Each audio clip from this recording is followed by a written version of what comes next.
Alors, le chapitre sur l'oxydoréduction, donc c'est un gros chapitre que j'ai donc découpé donc en trois parties, hein. Donc, ce chapitre numéro 2, on va s'intéresser en fait à tout ce qui est demi-équation électronique. Et puis, on va rappeler surtout hein, comment on écrit une demi-équation hein, d'oxydoréduction. Donc, ça, vous l'avez déjà fait au lycée. Vous allez voir qu'on va rajouter malgré tout eh bien, donc, une grandeur qu'on appelle le nombre d'oxydation hein, et qui nous donnera donc une deuxième technique pour équilibrer les demi-équations électroniques. Mais disons, hein, au niveau de ce chapitre 2, hein, c'est vraiment une introduction, j'ai envie de dire, il n'y a pas grand-chose.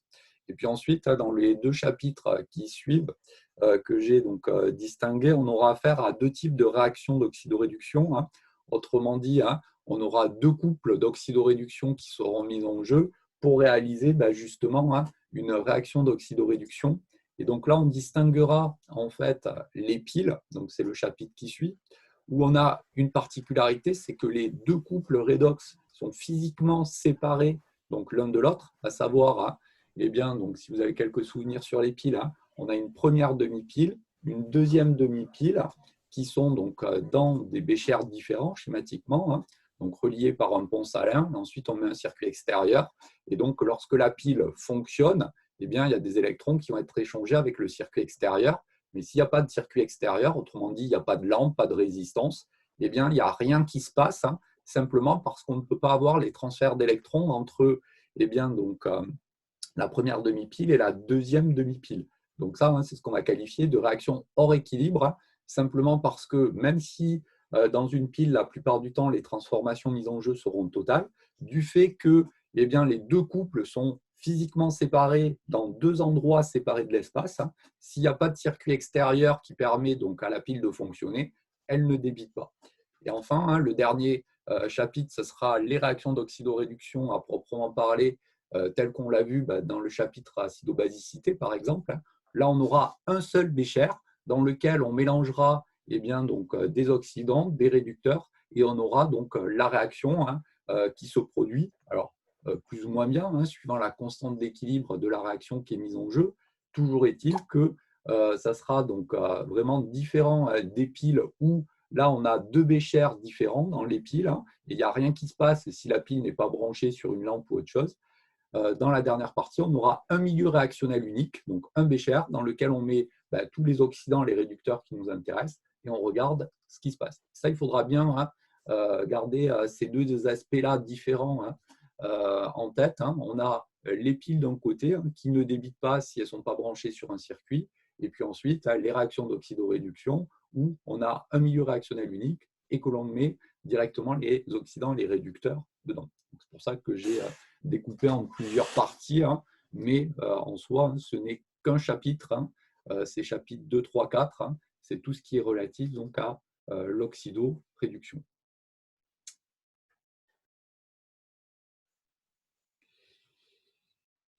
Au niveau donc, des espèces qui sont mises en jeu, hein, donc toujours pareil dans le petit tableau, de même qu'en acidobasicité, il y a quelques espèces que vous devez connaître. Hein, et bien donc là, en oxydoréduction, hein, elles sont listées également dans le petit tableau, donc notions et contenus qui sont ici. Hein, donc je les ai listées explicitement en fait hein, juste après, hein, mais pensez bien que ces espèces-là, vous êtes censé les connaître.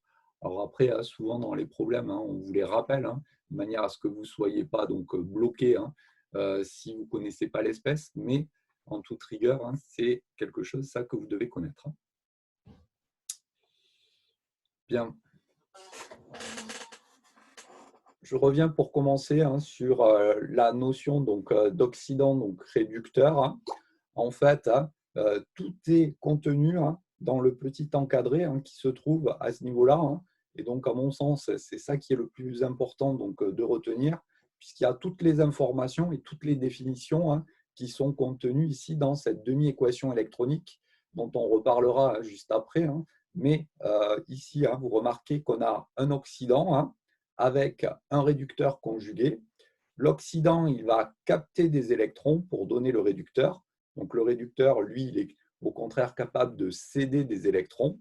La réduction, hein, ça correspond ici à un gain d'électrons, alors que l'oxydation, ça consiste bien, à la perte d'électrons. Donc là, je vous conseille vraiment de retenir les définitions par l'intermédiaire ici de cette demi-équation électronique, puisqu'il y a vraiment toutes les informations. Alors, au niveau de la demi-équation électronique, même si on va en reparler plus en détail après des demi-équations électroniques, je vous ai mis deux petits exemples ici qui modélisent le transfert d'électrons justement entre l'oxydant et le réducteur ici. Donc, si vous prenez le couple Cu2 plus Cu, eh bien, vous remarquez qu'on est vraiment dans le cas de figure que j'évoquais au-dessus, savoir que l'oxydant Cu2 plus va capter les deux électrons pour donner le réducteur conjugué, à savoir Cu. Si on s'intéresse à des couples, disons, un petit peu plus compliqués, vous remarquez qu'il y a d'autres espèces chimiques qui sont susceptibles d'intervenir dans le schéma ici de transfert d'électrons. Il y a en l'occurrence des ions H+, et des molécules d'eau. Donc la plupart du temps, les demi-équations électroniques seront équilibrées en milieu acide, et donc les seules espèces qui interviendront en plus dans la demi-équation électronique seront ces protons H+, et les molécules d'eau, sauf cas particulier, on prendra quelques exemples un tout petit peu plus loin. Autre petite remarque, donc la plupart du temps, on parle donc de couple redox. Remarquez que quand on parle de couple redox, on s'intéresse en fait, par exemple, au couple Cu2 plus Cu ici. Alors, couple redox, attention à ne pas se laisser abuser donc, par le terme, c'est bien un couple oxydant-réducteur. Donc, la première espèce chimique du couple, c'est bien l'oxydant, et la deuxième espèce chimique, c'est le réducteur. Donc, pour aller plus vite, on parle souvent de couple redox, mais attention, c'est un petit peu dangereux ici, cette appellation. Il vaut mieux parler donc, de couple oxydant-réducteur, puisque la première espèce chimique du couple, c'est l'oxydant. Il y a une deuxième petite particularité, et donc ça, c'est encore plus gênant, j'ai envie de dire. Vous allez voir, donc, plus loin, donc, alors pas dans ce chapitre, mais dans les chapitres qui suivent, on va reparler de la méthode de la réaction prépondérante. Donc, la méthode de la réaction prépondérante, on l'a introduite dans le cadre de l'acidobasicité. On avait dit que c'était la réaction entre le meilleur accepteur et le meilleur donneur, autrement dit entre le meilleur acide et la meilleure base, pour donner la réaction dont la constante d'équilibre est la plus grande. Donc, cette méthode, c'est une méthode générale que l'on va pouvoir, encore une fois, utiliser en oxydo-réduction. Et donc, on aura encore ici des couples donneur-accepteur, donc cette fois-ci d'électrons. Donc, en acidobasicité, c'était des protons qui étaient échangés. En oxydoréduction, ce sont des électrons. Mais là, attention, encore une fois, à l'écriture, parce que si vous vous rappelez un peu ce qu'on a dit pour les couples acide-base, dans le couple acide-base, c'était le couple acide-base conjuguée, HA, A-. Et donc, on avait un couple qui était noté sous la forme donneur, l'acide, l'accepteur, la base. Remarquez bien qu'en oxydoréduction, et ça, c'est pas terrible, le couple il est écrit dans l'autre sens, en fait. On a Cu2+, qui est l'oxydant, qui est l'accepteur, et Cu, qui est le réducteur, qui est le donneur. Et donc là, en gros, il faudra, entre guillemets, faire les schémas entre guillemets à l'envers de ce que l'on avait fait en acidobasicité si on veut arriver à des conclusions analogues, puisque les couples, vous remarquez qu'ils ne sont pas écrits dans le même sens. Donc ça, c'est des petites choses qui sont un petit peu gênantes et qui peuvent amener à des erreurs au départ si on ne fait pas bien attention. Donc les méthodes, ça va être globalement donc, les mêmes qu'en acidobasicité, mais il faudra bien faire attention qu'ici, on a un couple oxydant-réducteur, et que l'oxydant, cette fois-ci, c'est l'accepteur, et le réducteur, c'est le donneur. Donc ça, c'est quelque chose sur lequel il faudra bien être vigilant, parce que c'est souvent source d'erreur.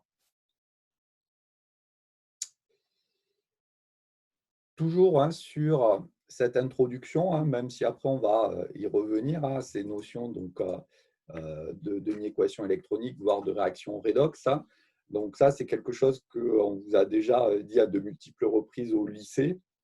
Attention, les électrons, ça n'existe pas donc, en solution, dans l'eau en particulier.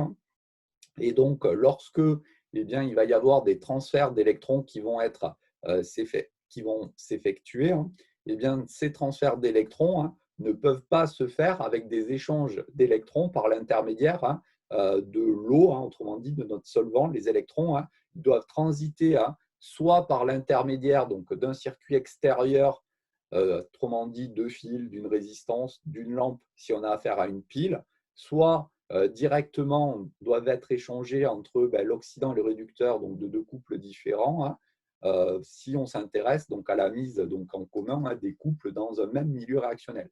Mais en tout cas, on ne peut pas avoir d'électrons qui se baladent dans l'eau. Donc la conséquence importante, c'est que si on s'intéresse à deux couples redox différents, par exemple le couple Cu2 plus Cu et le couple Fe3 plus Fe2+, j'ai écrit ici les deux demi-équations électroniques, et bien, si on s'intéresse à la réaction redox qui en découle, je suis obligé de multiplier par 2 la deuxième demi-équation électronique, celle qui est relative à l'élément fer, de manière à ce qu'on ait le même nombre d'électrons échangés entre les deux couples qui sont mis en jeu, puisqu'on ne peut pas avoir une réaction d'oxydoréduction dans laquelle ici il resterait des électrons. Bien, tout ça, on va y revenir plus en détail après, mais c'est déjà quelques petites généralités qui résument de manière, certes succincte, mais qui résument ce que vous aviez dit au lycée.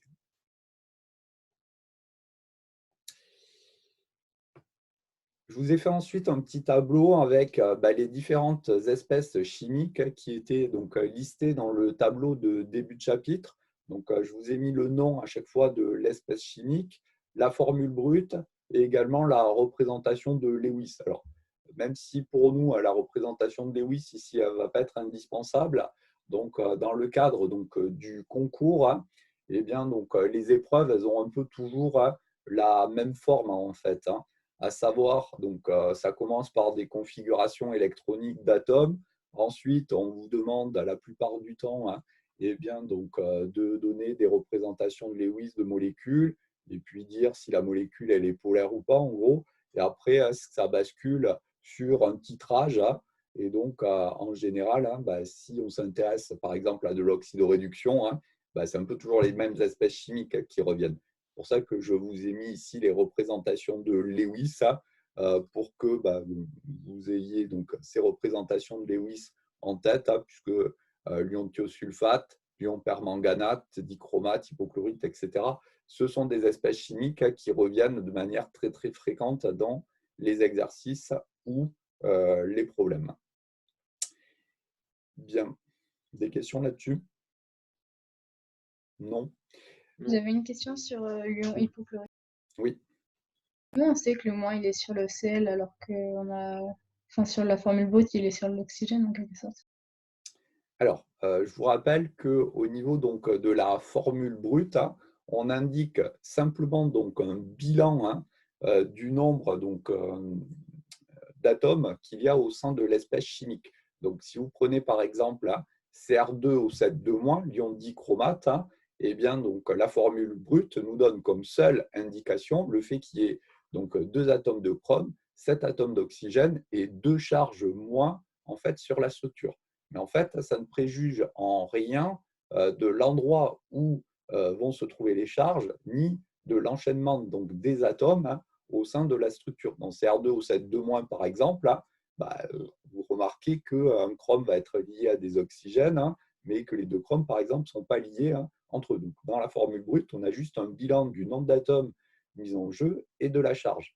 Alors, après, pour savoir où est la charge, là, on n'a pas le choix. Il faut repartir vraiment sur la structure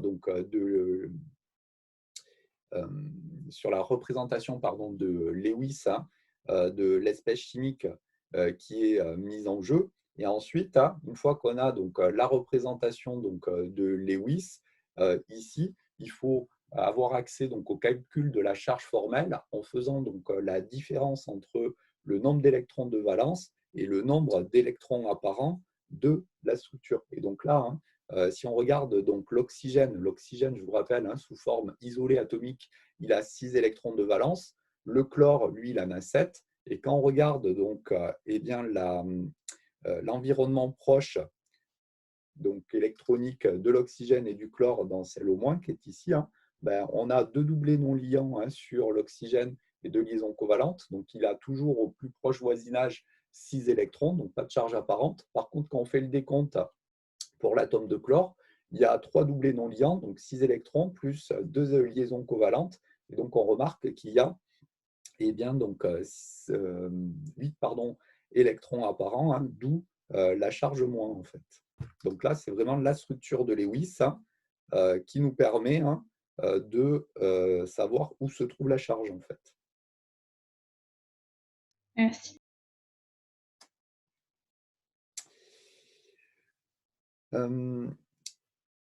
Oui, j'avais une dernière petite remarque que j'ai failli oublier. Remarquez bien le peroxyde d'hydrogène.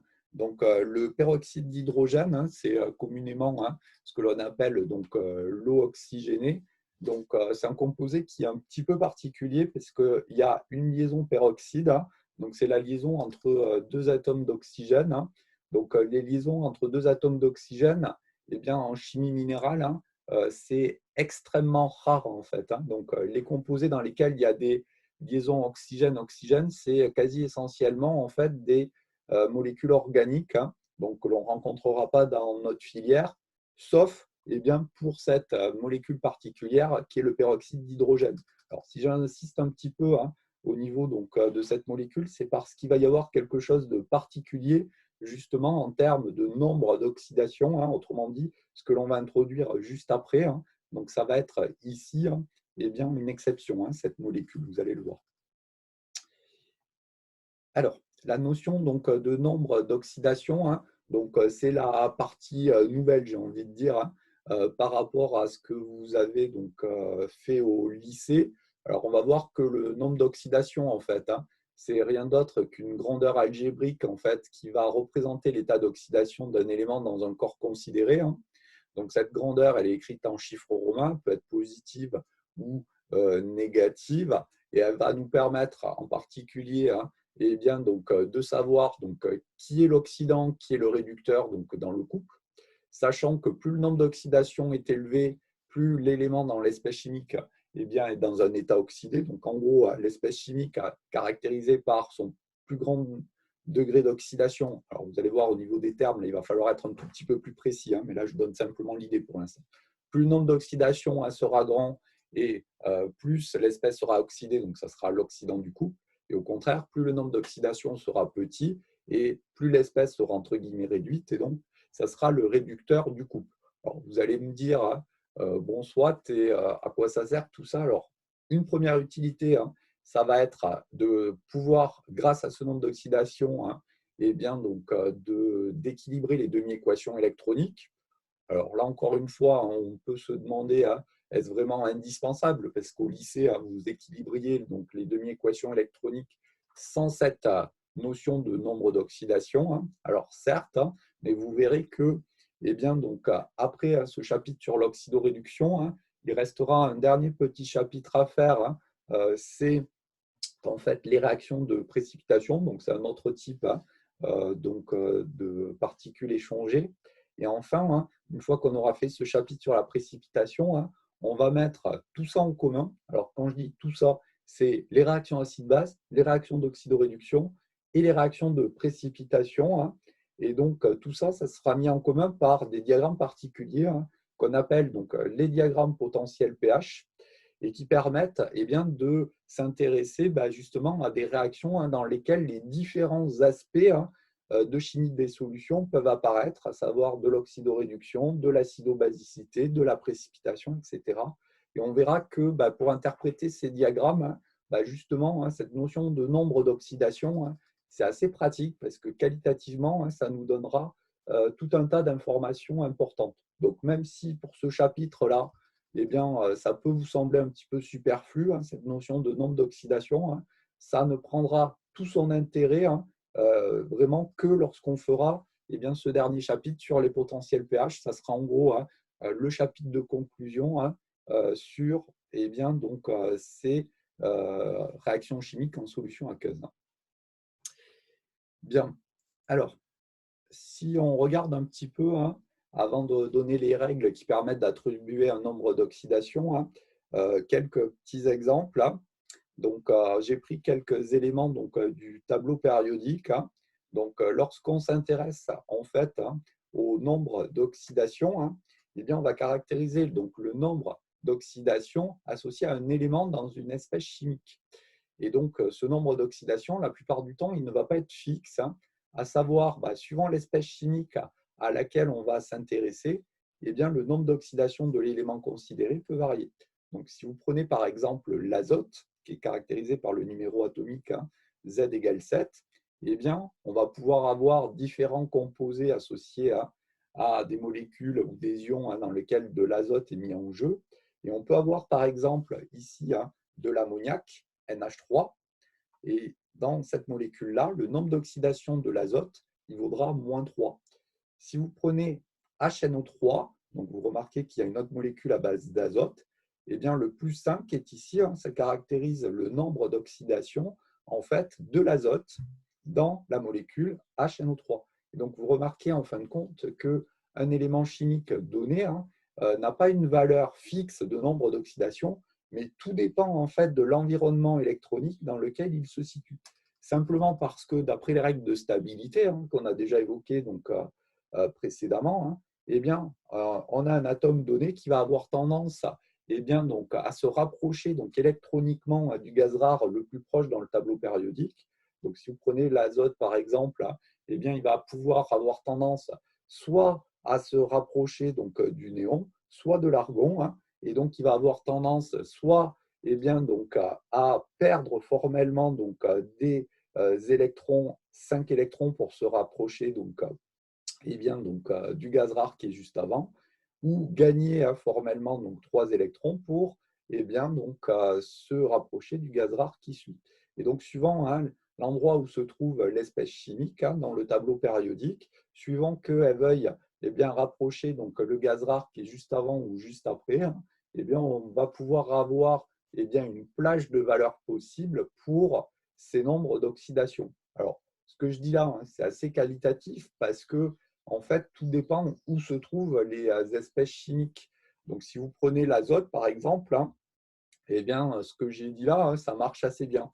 Donc, le carbone également. Alors, simplement parce que ces deux espèces, si on nommait donc le bloc D du tableau périodique des éléments, le carbone, l'azote sont à peu près au milieu du tableau périodique. Et donc, ils peuvent à peu près aller vers la gauche ou vers la droite pour être oxydés ou réduites et obtenir un état d'oxydation voisin du gaz rare qui est avant ou après donc dans le tableau périodique.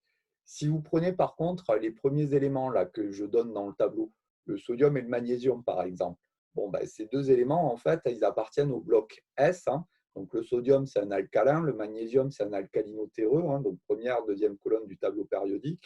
Et donc ces espèces-là, qui sont tout à gauche dans le tableau périodique, elles vont avoir tendance plutôt, en termes de variation du nombre d'oxydation, à avoir des nombres d'oxydation respectifs de +1 et +2, simplement parce que en fait, le gaz rare qui suit dans le tableau périodique, il est beaucoup trop loin pour pouvoir être atteint par oxydation donc, des espèces chimiques. Et donc, les nombres extrêmes qui sont permis, en gros, on retiendra plutôt la chose suivante. Pour les éléments qui sont au milieu du tableau, on pourra rejoindre donc, le gaz qui est à gauche ou à droite. Alors, quand je dis à gauche, c'est bien évidemment sur la ligne d'avant. Et puis, donc, pour ceux qui sont en tout début de tableau périodique ou en toute fin d'ailleurs, en général, ils tendront simplement vers le gaz rare le plus proche. Alors, c'est assez qualitatif. Après, dans la pratique, vous verrez qu'avec les règles que l'on va donc citer juste après, on peut facilement avoir accès au nombre d'oxydation donc, de l'élément dans l'espèce chimique qui nous intéresse.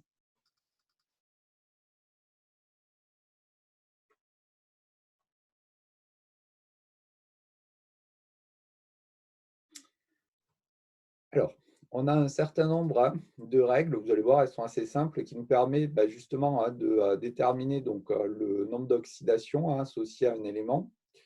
Donc, pour commencer, on va s'intéresser donc aux corps simples.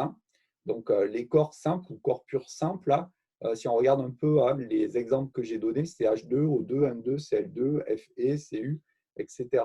Donc, vous remarquez que dans ces corps purs simples, eh bien, on a des espèces chimiques qui sont stables, mais qui ne sont constituées que d'un seul type d'éléments chimiques. Donc, si vous prenez par exemple l'élément hydrogène, eh bien, le corps pur simple, ça sera la molécule de dihydrogène qui s'obtient en associant donc deux atomes d'hydrogène.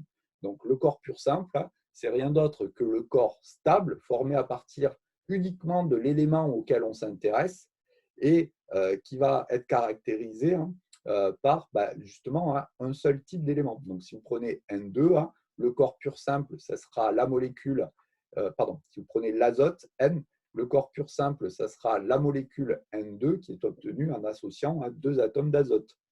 Pareil pour le chlore. Si vous associez deux atomes de chlore, eh bien, vous obtenez donc la molécule de Cl2 qui est stable, et donc c'est un corps pur simple.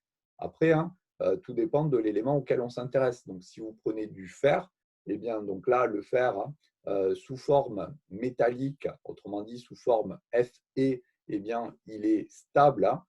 C'est un métal. Donc, ça, on en reparlera en cristallographie dans la dernière partie du cours de chimie. Et donc, le corps pur simple associé au fer, c'est le fer métallique, Fe. Et donc, la particularité, c'est que le nombre d'oxydation de l'élément, et donc là, je parle bien de l'élément, eh bien, dans le corps pur simple, eh bien, il est égal à 0. Donc, si vous prenez par exemple quelques-uns des exemples que j'ai donnés juste avant, si vous prenez le nombre d'oxydation de l'hydrogène dans la molécule H2, eh bien, ce nombre d'oxydation, il est égal à 0. Pareil pour l'oxygène, si vous prenez le nombre d'oxydation de l'oxygène dans la molécule O2, il vaudra 0. Si vous prenez le nombre d'oxydation du sodium ou du fer, dans le corps pur simple correspondra, ça vaudra 0 également. Donc là, remarquez bien qu'on parle de nombre d'oxydation de l'hydrogène dans la molécule H2, mais qu'on ne parle pas directement de nombre d'oxydation de la molécule de H2. Donc ça n'a pas véritablement de sens. Donc quand on parle de nombre d'oxydation, c'est de nombre d'oxydation associé à un élément chimique. Donc l'élément chimique dans la molécule de H2, c'est l'hydrogène. Donc le nombre d'oxydation de l'hydrogène vaut 0. Bien, ça c'est la première règle. Ensuite, la deuxième règle, c'est quand on a des composés moléculaires. Eh bien, donc, là, la règle elle dit la chose suivante. On fait la somme des différents nombres d'oxydation. Et la somme des différents nombres d'oxydation eh bien, va être nulle. Avec une convention, c'est que le nombre d'oxydation de l'oxygène vaut moins 2 et le nombre d'oxydation de l'hydrogène vaut plus 1.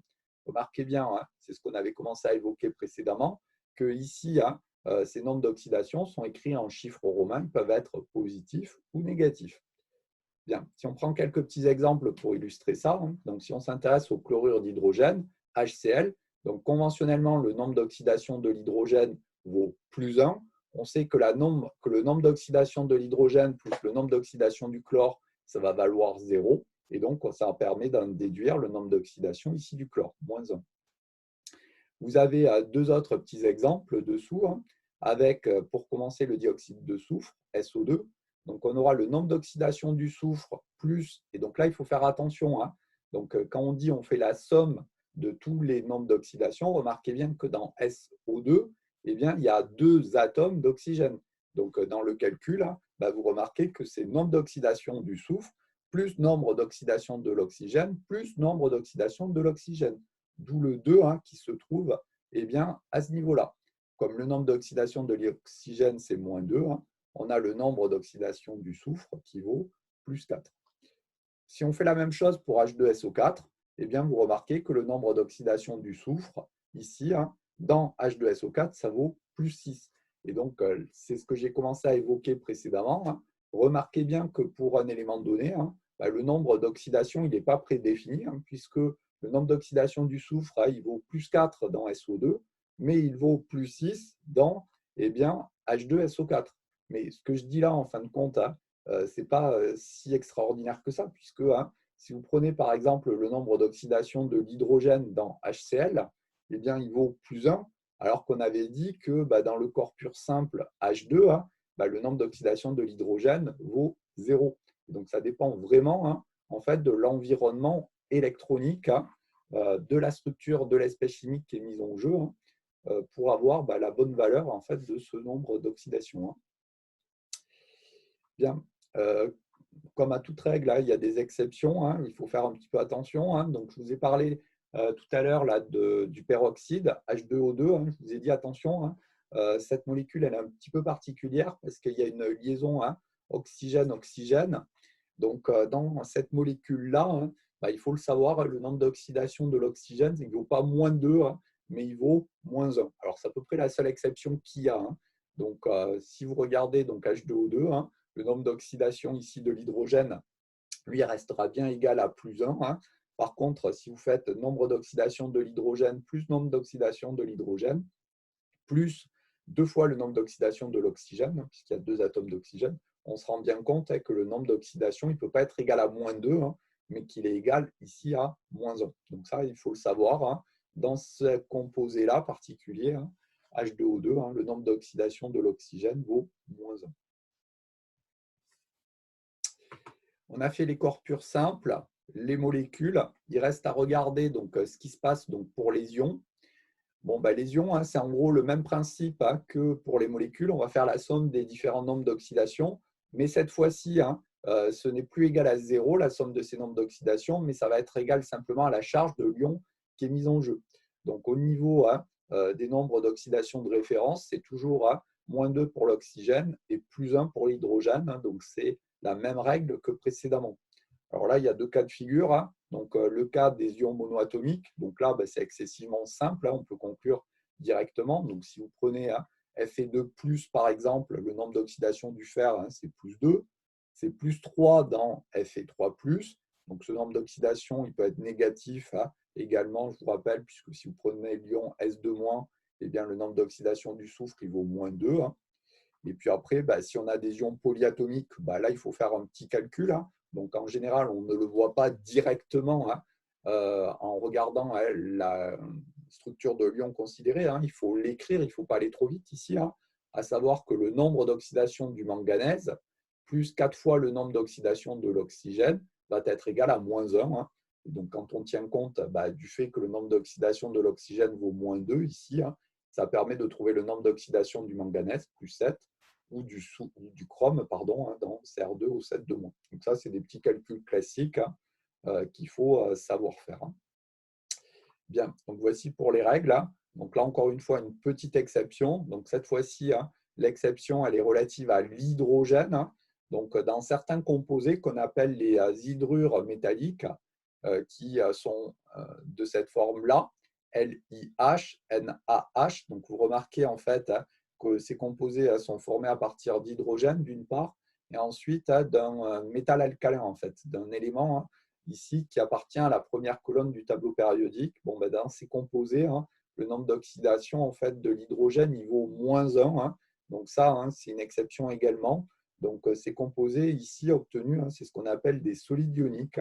Donc ça, c'est quelque chose que l'on présentera en cristallographie dans la dernière partie donc, du cours de chimie. Bien, donc voici pour ces règles sur les nombres d'oxydation. Monsieur, Oui.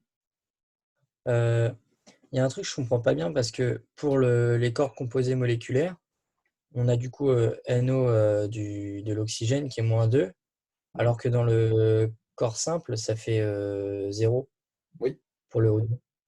C'est parce que quand on nous dit que c'est un corps simple, c'est égal à 0 ou...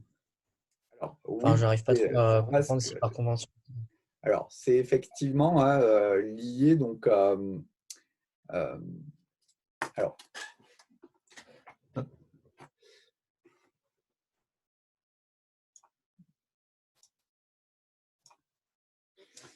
en fait, si on veut comprendre un petit peu, alors là, on n'est plus dans le cadre du programme, mais si on regarde un petit peu,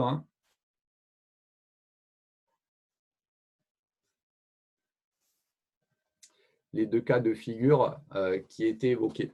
Donc, si on prend la molécule de O2, par exemple, donc ça, c'est un corps pur simple, effectivement. Et donc, lorsque on regarde l'environnement donc électronique proche de l'oxygène, Autrement dit, je coupe en deux ici. Vous remarquez que chaque atome d'oxygène vont être entourés de 1 plus 1 plus 1 plus 1 plus 1 plus 1 de 6 électrons en fait. Pareil de l'autre côté. Et donc, si on s'intéresse à la configuration électronique en fait, de l'oxygène, donc je vous rappelle, Z égale 8, donc on a 1 S2, 2 S2, 2 P4. Et donc, les électrons de valence qui sont ici, c'est égal à 6. Et donc, vous remarquez qu'on a le même environnement électronique ici, en fait, dans la molécule de O2, que sous forme isolée avec donc, la configuration électronique qui est ici. C'est pour ça que le nombre d'oxydation de l'oxygène, en fait, va être nul au niveau donc, de cette molécule de O2. Si on regarde SO2, donc SO2, la structure de Lewis, c'est ça.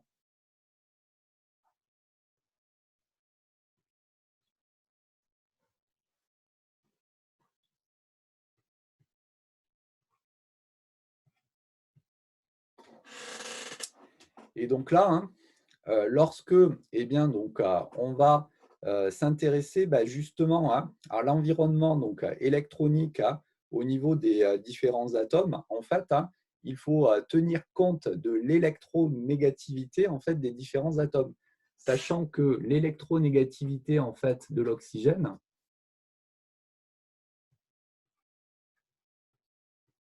elle est plus grande que l'électronégativité du soufre. Et donc, schématiquement, voici ce qu'on va avoir. Donc, on va avoir ici les électrons de la liaison qui vont être récupérés complètement en termes de degré d'oxydation, qu'on soit bien d'accord, par l'atome d'oxygène. Et donc, si on s'intéresse au soufre, donc le soufre,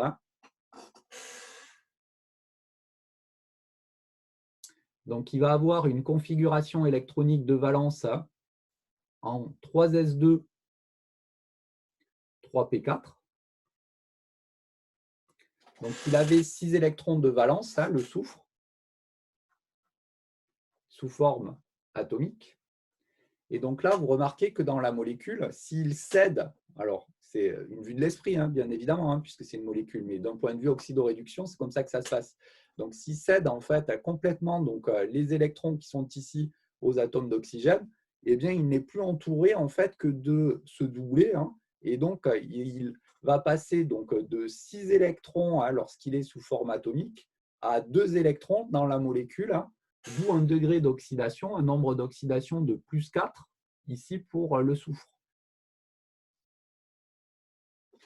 Au niveau des atomes d'oxygène, vous avez la configuration électronique qui est en bas, et donc vous remarquez que sous forme isolée, il a 6 électrons de valence, et donc par contre, lorsqu'il récupère ces deux doublés, il va être entouré d'un point de vue oxydoréduction de 1, 2, 3, 4, 5, 6, 7, 8 électrons, et donc tout se passe comme s'il avait formellement gagné 2 électrons, d'où le nombre d'oxydation ici de moins 2. Donc, c'est vraiment lié en fait à l'environnement électronique de ces atomes au sein des espèces chimiques qui sont mises en jeu. Dans O2, on a un corps pur simple avec une molécule qui est totalement symétrique. Donc, le partage des électrons est en quelque sorte équitable.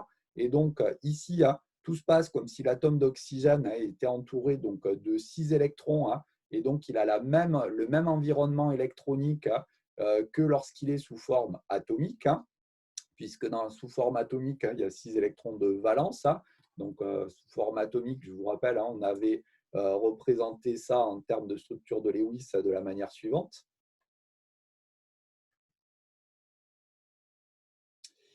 Par contre, dans SO2, vu que l'oxygène est plus électronégatif que le soufre, c'est lui qui va récupérer tous les électrons des doublés liants qui sont mis en jeu. Et donc, l'oxygène, lui, il se retrouve entouré en gros de 8 électrons contre 6 au départ, d'où il a eu un gain de 2 électrons, donc le nombre d'oxydation vaut moins 2. Et le soufre, lui, qui, sous forme atomique, a présenté le même type de représentation que le soufre, Lui, il a par contre perdu en fait 4 électrons et donc son nombre d'oxydation, il vaut plus 4. Donc en gros, c'est lié à ça en fait, ces variations des degrés d'oxydation. On ne vous demande pas d'aller jusque-là en termes d'exploitation. Donc la seule chose que l'on vous demande, c'est d'appliquer donc les règles que l'on a données précédemment pour donner directement la valeur du nombre d'oxydation considéré. Mais c'est vraiment lié en fait à l'environnement électronique de l'atome considéré dans la molécule ou l'ion auquel on s'intéresse, avec ces transferts en fait, d'électrons liés à l'électronégativité des atomes. D'accord, ok. Donc, ce n'est pas si simple tout ça.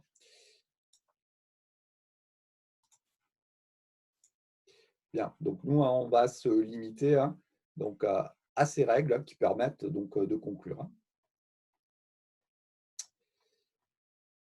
Alors, on peut se demander quelle est l'utilité de ces nombres d'oxydation.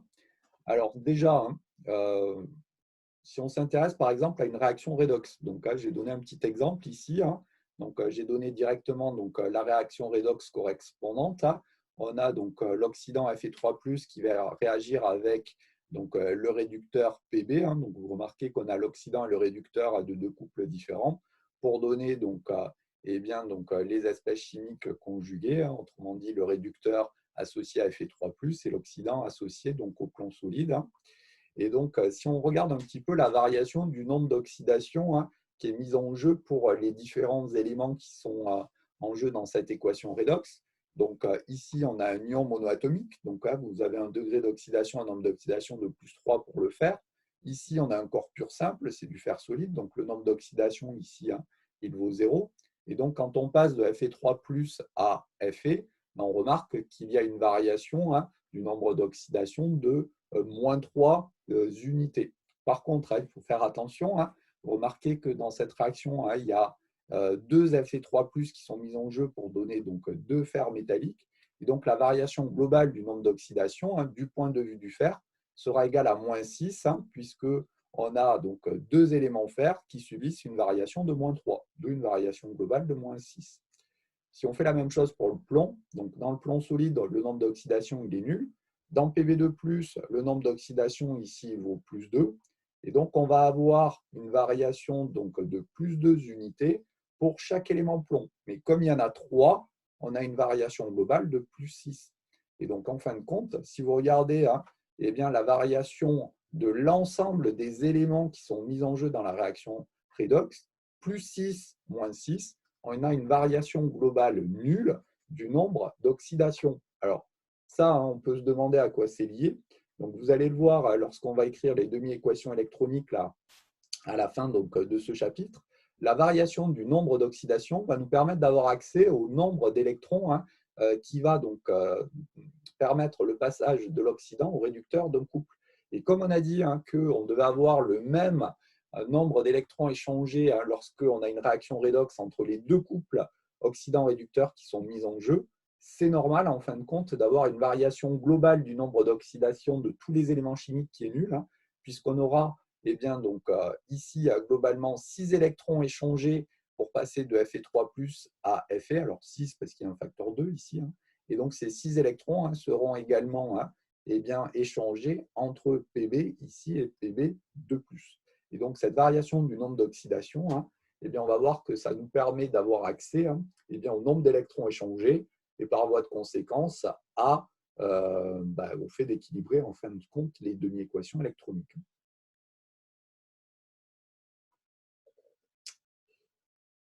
Alors, on va rentrer un tout petit peu plus dans le quantitatif. Donc, on avait vu qu'en acido-basicité, il y avait 2 couples acide-base pour l'eau. Lorsqu'on s'intéresse à l'aspect oxydoréduction, il y a également 2 couples oxydants-réducteurs pour l'eau. Donc, il faut les connaître, ces 2 couples. Donc, c'est le couple H2O-H2. Donc, dans ce couple-là, l'eau est un oxydant. Et c'est le couple O2H2O. Dans ce couple, l'eau est un réducteur. Donc, ces 2 couples-là sont à connaître ici. Bien.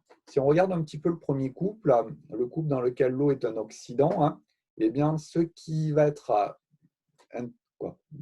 varier ici, c'est le nombre d'oxydation en fait, de l'hydrogène. Puisque si vous prenez H2, ici on a un corps pur simple, donc le nombre d'oxydation de H il vaut 0.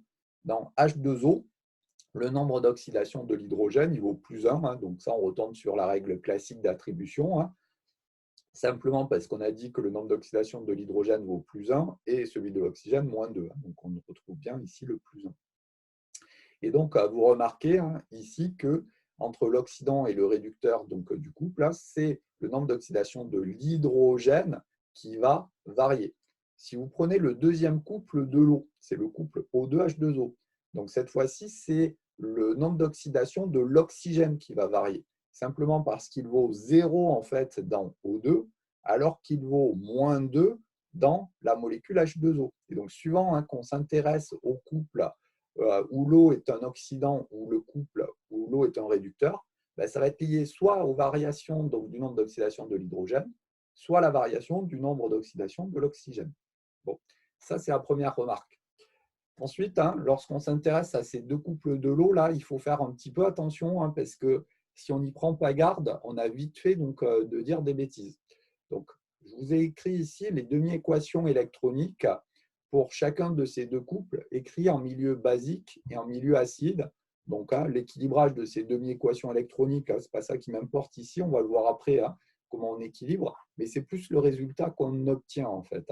Conventionnellement, vous verrez qu'on écrira toujours, sauf cas particulier, les demi-équations électroniques en milieu acide. Pour autant, si on s'intéresse au couple H2O-H2, eh bien, pour ne pas dire n'importe quoi, il vaut mieux, au moins dans un premier temps, avant de rebasculer sur le milieu acide, de bien écrire la demi-équation électronique en milieu ici acide. Donc, vous remarquez que quand on fait ça, bon, certes, il y a des H- qui traduisent le fait qu'on est en milieu basique ici, mais on retrouve bien notre oxydant H2O et le réducteur correspondant H2. Lorsqu'on veut passer d'un milieu acide à un milieu basique ou inversement, il suffit soit de rajouter des H+, soit des HO- pour transformer donc les H+ en H2O ou inversement, suivant qu'on veut passer donc, de milieu basique à un milieu acide ou dans l'autre sens. Bon. Eh bien, si on veut s'intéresser au milieu acide, le couple H2O-H2, en fait, il va s'écrire un tout petit peu différemment. Mais attention, ça va être le même couple. Ça va être le couple, cette fois-ci, H plus H2 ou H3O plus H2. Donc là, attention, que l'on parle de H2O H2 ou de H3O plus H2, d'un point de vue oxydoréduction, c'est la même chose. La seule différence, c'est que si le milieu de travail est acide, donc, le couple il s'écrira plutôt sous la forme H3O plus H2, alors que si le milieu de travail est plutôt basique, il s'écrira plutôt sous la forme H2O H2. Mais d'un point de vue pratique, le nombre d'oxydation de l'hydrogène, il vaudra bien plus 1 dans H2O et dans H3O+, et il vaudra 0 dans H2 que l'on retrouve ici ou ici. D'un point de vue de l'oxydoréduction, ça ne change absolument rien. Par contre, là, il faut faire attention parce que si on écrit le couple en milieu acide, bon, avec H plus H2, il n'y a pas de souci, j'ai envie de dire. Donc, voici ce que l'on a. Par contre, le H+, en fait, il ne reste pas sous forme isolée. La plupart du temps, il se fixe sur une molécule d'eau pour donner l'ion H3O+. Et donc, on obtient la demi-équation électronique qui est ici. Et donc là, attention, danger, il ne faut pas regarder donc l'oxydant n'importe où. Remarquez bien que l'oxydant, que l'eau, entre guillemets, c'est H3O+, qui se trouve à ce niveau-là. Ce n'est surtout pas cette espèce chimique-là qu'il faut aller regarder. Donc, elle est là parce qu'il faut bien assurer la conservation d'un élément chimique, mais ce H2O-là ne participe pas, entre guillemets, au couple redox H2O, H2. Donc, l'oxydant, c'est lui, et le réducteur, c'est lui. Donc, l'eau se cache, en fait, au niveau de cette molécule-là, puisque le proton H+, c'est fixé sur la molécule d'eau. Donc ça, attention, c'est une erreur fréquente. Ce n'est pas ce H2O-là qu'il faut regarder, mais c'est bien H3O+. Et si on regarde la même chose pour l'autre couple, c'est un peu la même remarque en fin de compte. Donc cette fois-ci, c'est dans l'autre sens que ça marche, à savoir que si on équilibre un milieu acide, pas de souci. Donc là, j'ai équilibré avec des H+, ou des H3O+, peu importe. On a bien l'oxydant O2 et puis donc le réducteur H2O. Donc là, il n'y a pas de souci. on a bien directement accès au couple qui se trouve à ce niveau-là. Mais par contre, imaginons qu'on change les conditions donc, expérimentales et qu'on se place en milieu basique. Vous verrez sur le TD, quand on s'intéressera donc à une pile bouton, les petites piles plates là, rondes, et bien donc on a ce couple particulier de l'eau qui intervient pour le fonctionnement de la pile. Et justement, on est en milieu basique quand on fonctionne. Et donc c'est vraiment sous cette forme-là, et bien donc qu'il faudra écrire la demi-équation électronique. Et là, c'est la même remarque que précédemment. Il faut bien voir le couple au bon endroit. Donc là, cette molécule d'eau-là, surtout, on ne la regarde pas. Elle est là pour assurer la conservation en éléments chimiques. Mais on a ici l'oxydant qui est O2, dans lequel on a le nombre d'oxydation de l'oxygène qui est égal à 0. Et ensuite, le réducteur, ça sera HO-, qui sera caractérisé par un nombre d'oxydation de -2 pour l'oxygène. Mais les deux espèces chimiques associées au couple, ça sera O2, HO-. Donc voici pour ces deux couples de l'eau qu'il faut connaître. Donc les demi-équations électroniques, il faut savoir les écrire également. Donc c'est la dernière partie en fait de ce premier chapitre. On va rappeler comment on fait pour équilibrer une demi-équation électronique. Mais de même que les couples de l'eau en acido-basicité, il faut les connaître. Et bien en oxydo-réduction, c'est pareil. Il faut les connaître. Et vous allez voir qu'ici, ça va avoir aussi un rôle très important parce que le but ultime en fait, de tous ces chapitres de chimie des solutions, c'est le dernier chapitre que j'ai évoqué tout à l'heure où on mettra donc en lien justement les réactions acide-base, oxydoréduction et puis la précipitation. Et donc souvent dans les diagrammes, on regardera quelle est l'influence de l'eau justement sur un métal ou sur une autre espèce chimique. Et donc tout cet aspect-là lié donc à l'oxydoréduction et la basicité de l'eau est vraiment importante puisque en gros c'est l'aboutissement de tout ce qu'on est en train de mettre en place. Bien, on en arrive donc à l'écriture des demi-équations d'oxydoréduction. Donc la convention, elle dit la chose suivante. Lorsqu'on cherche à équilibrer une demi-équation électronique, on va toujours équilibrer conventionnellement donc, en milieu acide. Et on commence par équilibrer avec donc, des protons H+.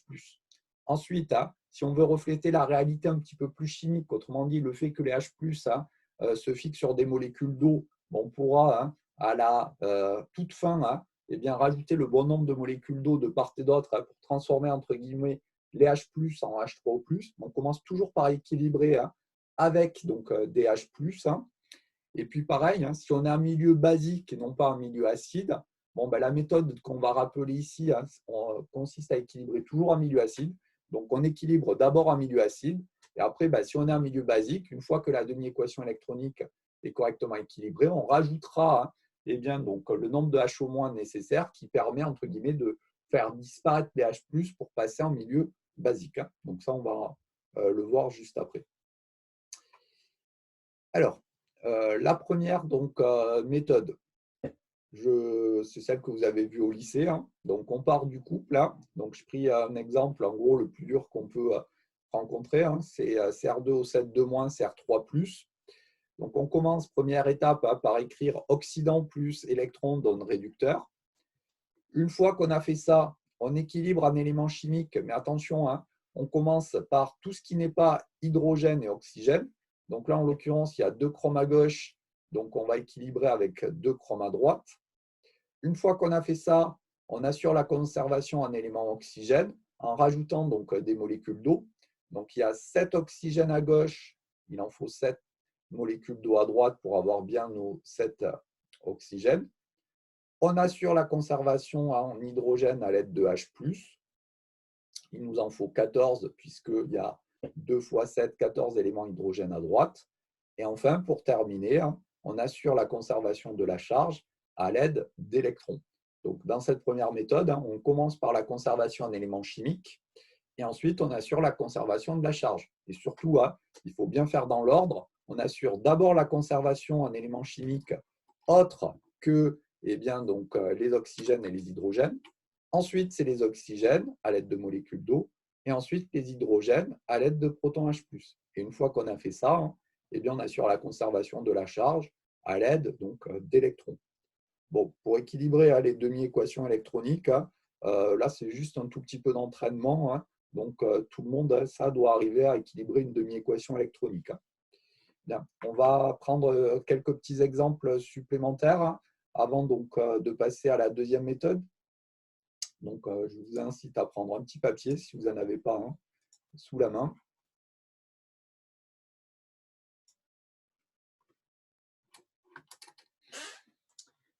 Et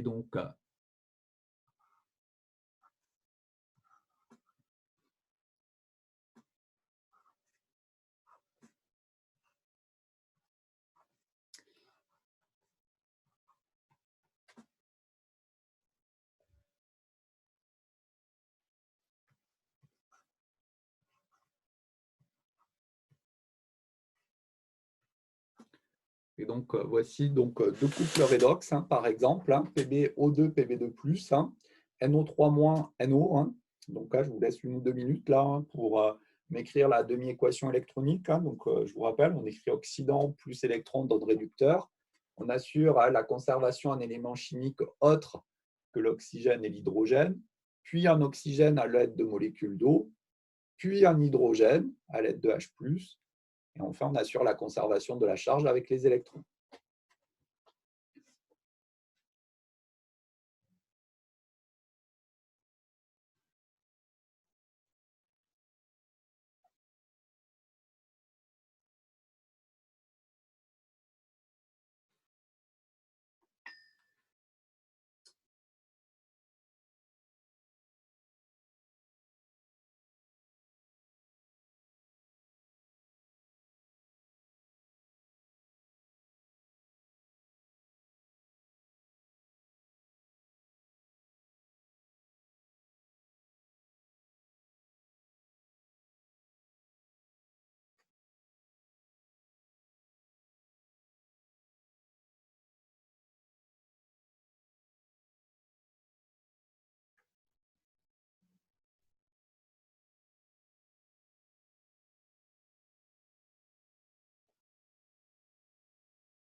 Alors, si je prends le premier couple,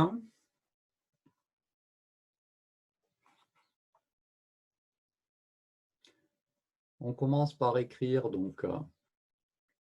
oxydant, donc PbO2 plus électron, qui donne le réducteur, Pb2+.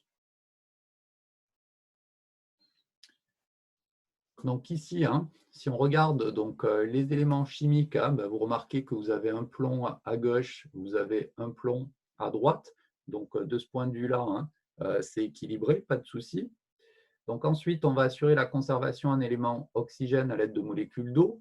Il y a 2 oxygènes à gauche, donc il en faut 2 à droite également. Donc on va rajouter 2 molécules d'eau. Et ensuite, on assure la conservation d'éléments hydrogène. Donc, il y a 4 hydrogènes à droite, il va en falloir 4 à gauche.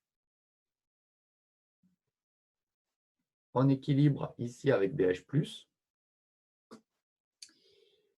Et donc, pour finir, on va assurer la conservation de la charge. Donc, il y a 2 charges plus à droite. il en faut 2 à gauche également. Donc 2 électrons ici qui sont échangés. Donc là, vous avez votre demi-équation électronique. Alors, il reste un dernier petit truc à faire, puisque vous allez voir que ce que l'on va introduire après, c'est une grandeur qui va nous permettre d'avoir accès à tout un tas d'informations, par exemple la force électromotrice d'une pile, la constante d'équilibre associée à une réaction redox, etc. Et donc, on va devoir utiliser en fait l'activité des différentes espèces chimiques qui sont mises en jeu. Donc là, ça sera important à chaque fois de bien préciser l'état physique des espèces chimiques qui sont mises en jeu. Donc PbO2, par exemple, c'est un solide. Ici, H+, et Pb2+, sont des espèces en solution, donc l'état sera aqueux. Et donc ça, c'est important parce que, si on a besoin justement de calculer l'activité, l'activité de PbO2 solide, elle sera égale à 1. Donc c'est pour ça que c'est bien important de préciser l'état physique correspondant. Bien. Je vous ai dit, si on a envie d'équilibrer avec des H3O+, simplement parce que H+, va venir se fixer sur une molécule d'eau, il faut d'abord commencer par obtenir cette équation-là. Et une fois qu'on a fait ça, ce que l'on va faire, c'est que l'on va simplement rajouter ici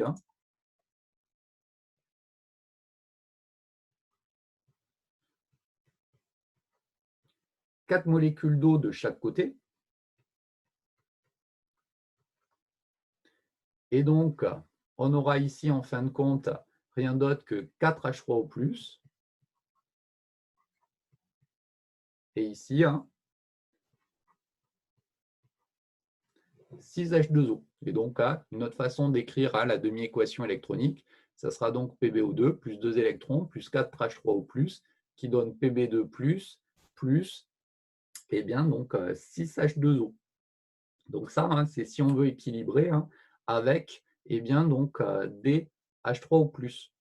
Si par contre, les conditions expérimentales font que on doit se placer en milieu basique.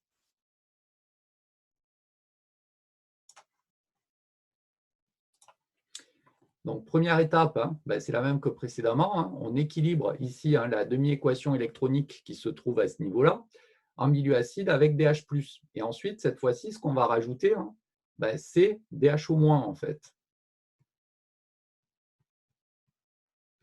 Donc, je rajoute ici 4 HO- à gauche et à droite pour neutraliser, entre guillemets, les H+, qui se trouvent à ce niveau-là. Et donc, vous remarquez que HO- plus H+, ça donne H2O. Et donc, on obtiendra en fin de compte, au niveau de ce terme particulier qui est ici, 4H2O. Donc ici, on a 4H2O. Ici, on en a 2. Donc, on peut simplifier un petit peu.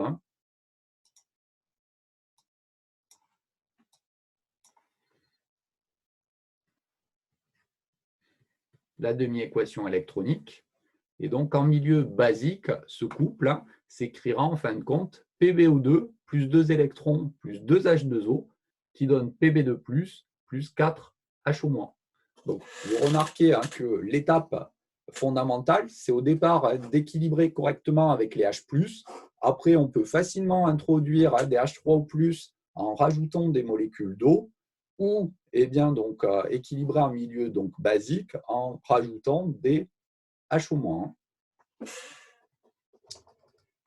Bien, si on regarde le deuxième couple, on a ici à l'oxydant NO3-, donc plus électrons qui donne le réducteur NO. On commence par équilibrer un élément autre que l'oxygène et l'hydrogène. Donc là, il n'y a que de l'azote, donc il y en a un à gauche et un à droite, donc pas de souci. Ensuite, on va équilibrer à l'aide de molécules d'eau pour assurer la conservation en élément oxygène. Donc, il y a 3 oxygènes à gauche, il y en a un seul à droite,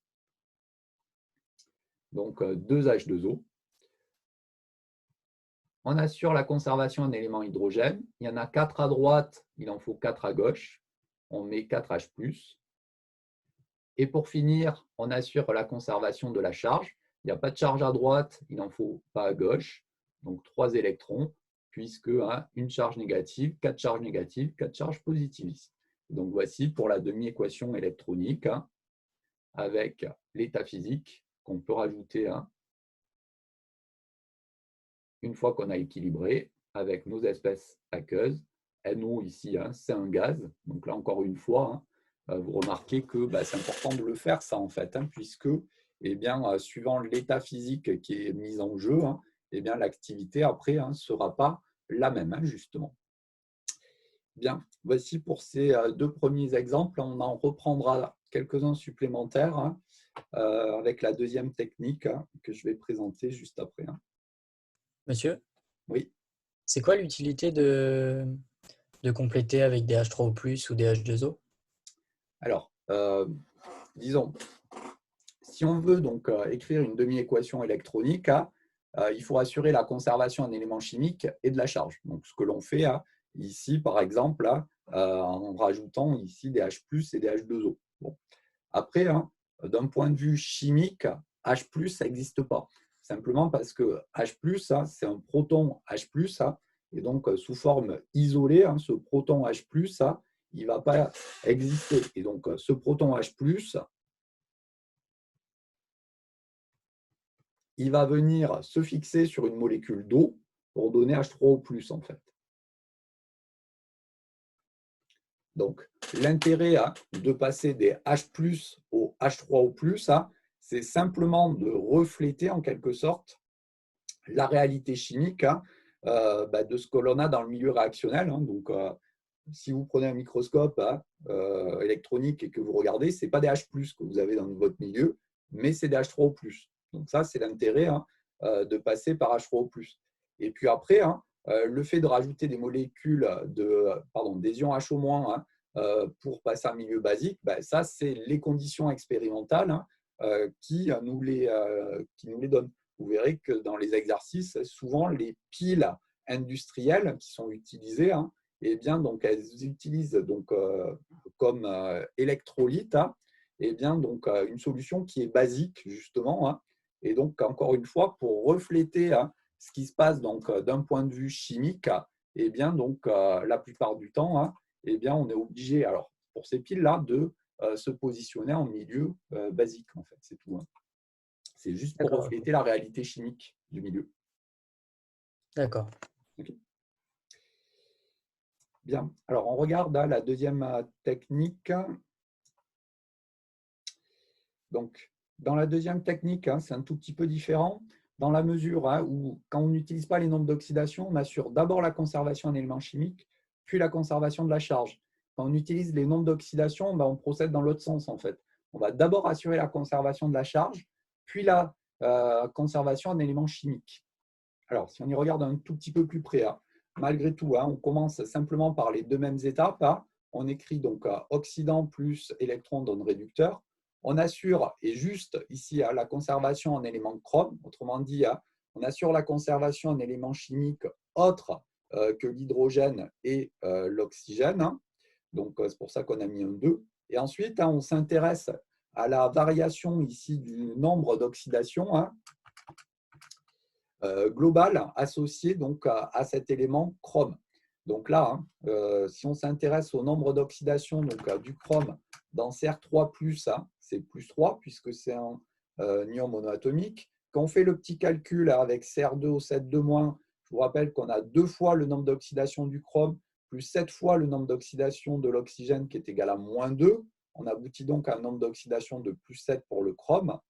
Et donc, chaque élément chrome va voir son nombre d'oxydation passer de la valeur plus 6 à plus 3. Autrement dit, on va avoir une variation ici de -3 unités. Et comme il y a 2 éléments chrome, on va avoir une variation globale du nombre d'oxydation de 2 fois -3, autrement dit, -6. Et ça permet de savoir qu'il va y avoir 6 électrons qui vont être mis en jeu dans cette demi-équation électronique. Et donc après, il suffit simplement d'assurer la conservation de la charge à l'aide de H+. Donc là, on en rajoute 14 pour bien avoir au global ici 6 charges plus dans le membre de gauche.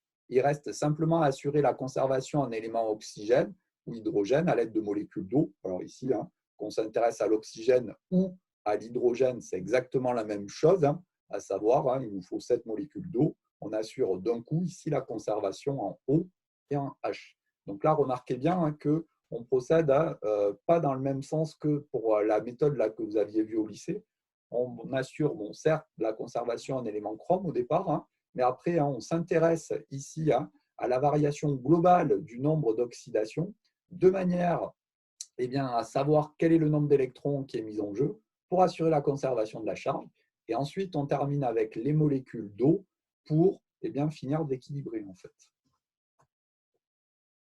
Donc cette méthode-là, il faut reconnaître, elle est un petit peu moins pratique que la première et elle est un petit peu plus longue.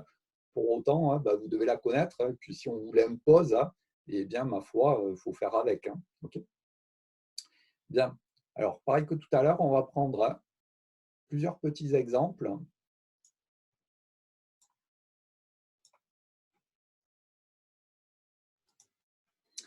Alors, on va commencer avec le même couple que tout à l'heure, PbO2.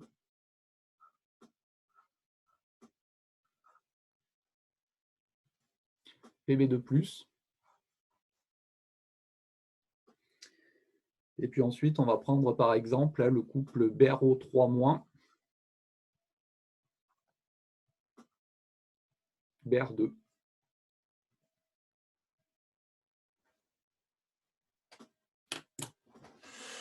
Allez, je vous laisse un petit peu de temps pour chercher. Donc, utilisez bien là, surtout, cette deuxième méthode-là qu'utilise les nombres d'oxydation. Et donc, forcément, là, il faut calculer les nombres d'oxydation des espèces chimiques mises en jeu.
Alors, si on regarde le premier couple, hein,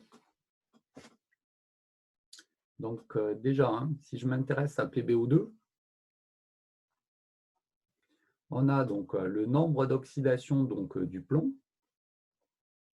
donc plus 2 fois le nombre d'oxydation de l'oxygène, qui va être égal à 0. Le nombre d'oxydation de l'oxygène, je vous rappelle, c'est moins 2. Et donc, le nombre d'oxydation du plomb, ici, hein, c'est donc plus 4. Hein. Au niveau de Pb2+, ici, hein, il n'y a pas de souci, hein, c'est un ion monoatomique. Donc, on a directement le nombre d'oxydation du plomb qui vaut plus 2. Et donc là, hein, je vous rappelle donc, ce que j'ai dit précédemment, hein, à savoir que, eh bien, donc, on parle de nombre d'oxydation d'un élément chimique. Hein, donc là, je parle bien de nombre d'oxydation de Pb. Hein, et ici également, je ne parle pas de Pb2+, ici. Hein, on parle bien de l'élément chimique. Bien. Ensuite, bon, ben, on va écrire hein, donc, oxydant PbO2 plus électron qui donne notre réducteur, Pb2+. Donc, remarquez bien hein, que eh l'oxydant, hein, c'est celui dont le nombre d'oxydation du plomb est le plus grand, hein, plus 4, et le réducteur, hein, l'espèce chimique, dont le nombre d'oxydation du plomb est le plus petit, à savoir plus 2. On va donc s'intéresser ici à la variation donc, du nombre global ici, hein, du nombre d'oxydation. Donc, il n'y a qu'un élément plomb et on passe de plus 4 à plus 2. Donc, on sait hein, qu'il va y avoir 2 électrons qui vont être échangés hein, au niveau donc, de ce couple-là. On assure ensuite la conservation de la charge de manière à ce qu'on ait bien 2 charges positives à gauche, vu qu'il y en a 2 à droite. Donc, on met 4H+. Et on finit hein, par eh bien, donc, la conservation en éléments chimiques. Hein. Donc, peu importe qu'on s'intéresse ici à des oxygènes ou des hydrogènes. Donc, si j'équilibre par exemple les oxygènes, sachant qu'il y en a 2 à gauche, eh bien, il faut 2 molécules d'eau à droite. Donc, remarquez hein, que la conservation hein, eh bien, de l'élément hydrogène sera à ce moment-là elle-même assurée ici. Et puis enfin, pour finir, on précise l'état physique des différentes espèces chimiques. Voici donc. Bien. Pour BrO3-, Br2, c'est à peu près le même principe. Hein. Donc, pour BrO3-, on s'intéresse donc au nombre d'oxydation du brome plus 3 fois le nombre d'oxydation de l'oxygène, moins 2, qui est égal donc, à moins 1. Et donc, vous remarquez que le nombre d'oxydation du brome dans BrO3- eh bien, vaudra donc plus 5. Dans Br2, c'est encore pur simple puisque eh bien, donc, on obtient donc, une molécule formée ici à partir seulement de brome, hein, et donc le nombre d'oxydation du brome vaut 0. Pour écrire la demi-équation électronique, donc oxydant plus électron qui va donner donc réducteur. Et donc là, il faut faire attention par contre, hein, puisqu'on remarque que on a donc 2 bromes à droite, il n'y en a donc qu'un seul à gauche. Donc il faut commencer hein, par assurer la conservation en élément brome. Et ça, c'est important parce que, eh bien, on remarque que la variation donc, du nombre d'oxydation du brome hein, est de 5 unités, puisqu'on va passer hein, de plus 5 à 0. Donc, on va avoir une variation de moins 5, hein, mais pour chaque élément brome. Et comme il y en a 2, hein, attention, hein, ici, le nombre d'électrons échangés, hein, ça sera 10, hein, simplement parce qu'on hein, a une variation de moins 5 unités hein, pour chaque élément brome, et qu'il y en a 2. On assure ensuite la conservation de la charge ici hein, en mettant 12H+, hein, puisque eh bien, donc, il n'y a pas donc, de charge à droite. Et ensuite, on termine avec donc, la conservation en oxygène et ou hydrogène à l'aide de 6 molécules d'eau pour avoir le bon nombre de H.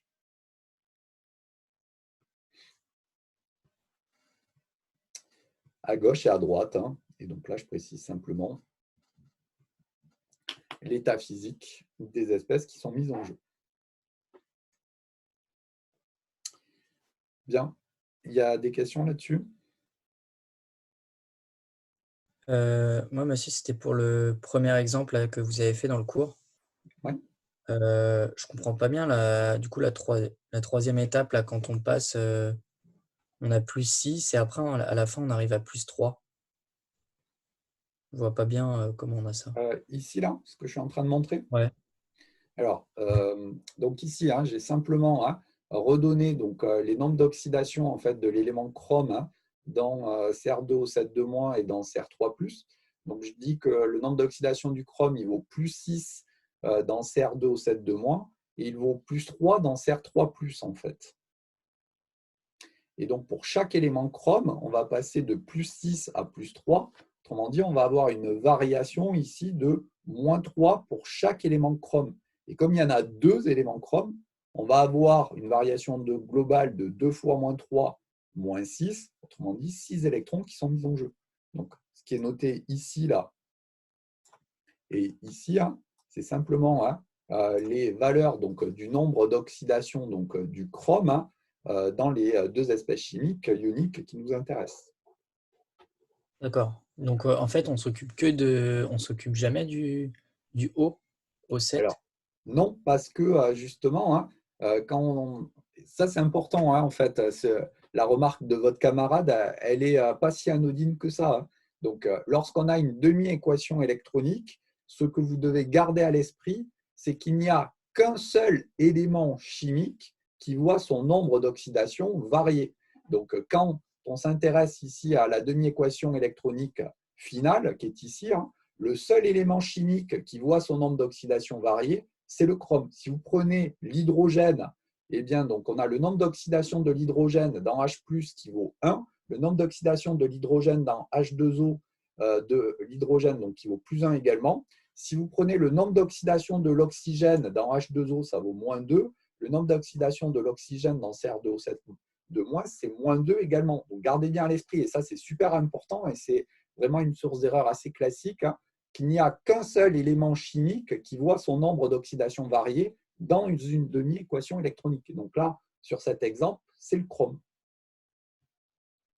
Et du coup, ça, comment on les décèle, enfin, comment on sait que c'est eux? Parce que on sait que dans CR3+, il n'y a pas de O, c'est comme ça qu'on va savoir que Alors, c'est le qui disons, va. j'ai envie de savoir, de répondre simplement, faites le calcul, quoi. Donc, lorsque on a une espèce chimique, on a dit, sauf cas particulier, pour l'oxygène, le nombre d'oxydation, il vaut -2. Donc, le seul cas de figure où ce n'est pas le cas, c'est quand on a le corps pur simple O2, où le nombre d'oxydation de l'oxygène, il vaut 0, ou si on est dans le cas particulier de l'eau oxygénée, H2O2, ou dans ce cas de figure-là, le nombre d'oxydation, en fait, il vaut -1 pour l'oxygène. Mais dans tous les autres cas de figure, on sait que c'est -2. Et donc là, eh bien, si vous avez un doute, il suffit de calculer donc, le nombre d'oxydation en fait, eh bien, donc, du chrome dans CR3+, dans CR2O7-, et on se rend compte qu'on n'a pas la même valeur dans les 2 espèces chimiques, et donc que c'est bien l'espèce chimique dont le nombre d'oxydation va varier en fait.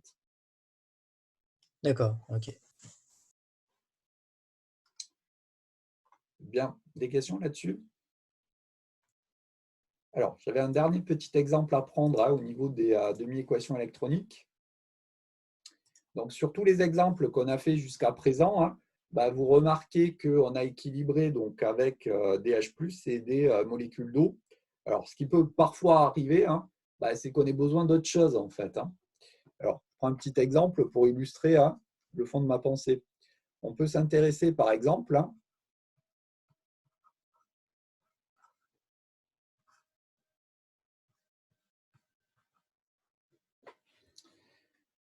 au couple suivant. Donc, AgCl, Ag. Et donc, ici, ça rejoint un peu d'ailleurs la question de votre camarade juste avant, c'est il faut se demander quelle est l'espèce chimique qui va avoir son nombre d'oxydation varié en fait. Et là, ce n'est pas si simple, il faut avoir un tout petit peu de culture chimique. Donc, si vous vous intéressez à Ag, là, aucune difficulté, c'est encore pur simple. Donc, le nombre d'oxydation de l'argent vaut 0 dans cette espèce chimique qui est le réducteur du couple. Bon. Là où on peut se poser la question, c'est comment ça marche pour AgCl. Simplement parce que vous remarquez que dans cette espèce chimique-là, il y a de l'argent, mais il y a aussi du chlore, il n'y a pas d'oxygène, il n'y a pas d'hydrogène, donc là, on est un petit peu embêté. Alors, quand je dis qu'il faut avoir un minimum de culture chimique, c'est simplement qu'il faut savoir en fait que AgCl, c'est un composé qui est ionique. Et donc ça, on va en reparler dans le dernier chapitre, là, après l'oxydoréduction. C'est un composé ionique, en fait, qui est constitué d'ions Ag+, et Cl-. Alors, pourquoi c'est important d'avoir ça en tête? Simplement parce que quand j'écris AgCl égale Ag+, plus Cl-, eh bien, ça nous donne tout de suite le nombre d'oxydation de l'argent, de l'élément argent dans AgCl.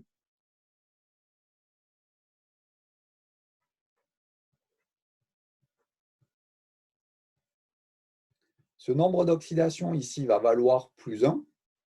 Alors, simplement parce que si on s'intéresse à la réaction qui est ici, là, qui nous permet de connaître en fait la structure en quelque sorte de ce AgCl, eh bien, cette réaction-là, ce n'est pas une réaction d'oxydoréduction puisqu'il n'y a pas d'électrons qui sont mis en jeu dans cette réaction-là. Donc ça sera ce que l'on appelle de la précipitation. Donc, c'est le dernier chapitre qui restera à faire en chimie des solutions et qu'on fera juste après l'oxydoréduction. Et donc, comme le nombre d'oxydation de l'argent dans Ag+, ça vaut plus 1, et que cette réaction-là, ce n'est pas une réaction d'oxydoréduction, on aura forcément le même nombre d'oxydation ici qu'ici. Et donc, le nombre d'oxydation de Ag, ça vaudra plus 1. Et donc, si j'équilibre la demi-équation électronique,